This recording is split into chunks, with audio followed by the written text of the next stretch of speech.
nagdesisyon na nga itong si Monica na tanggalin na nga sa Yumi itong si Jenny kahit pa nga leader nga ito. Dahil hindi na nga raw nakakabuti itong si Jenny. Kung hindi nga siya matatanggal ay buong Yumi nga ang mawawala. Kaya naman nga itong si Jenny kahit masakit sa kanya ay tinanggap nga niya.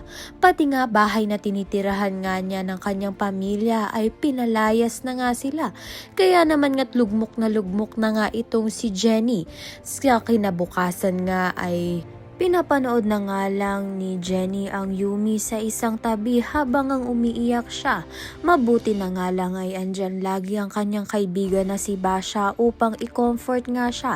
Samantalang habang umiiyak nga itong si Jenny sa hagdan ay bigla nga siyang tinapik nito ni Vanna na para bang anghel na bumaba sa lupa upang isalba nga ang career nga nito ni Jenny.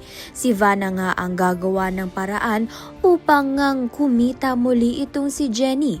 Magsusolo na nga lang itong si Jenny dahil mas maganda pa nga iyon dahil wala nga siyang kaagaw.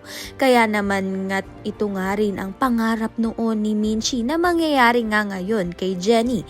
Kaya naman nga yan at iba pa ang dapat nating pakaabangan. Maraming salamat sa iyong panunood.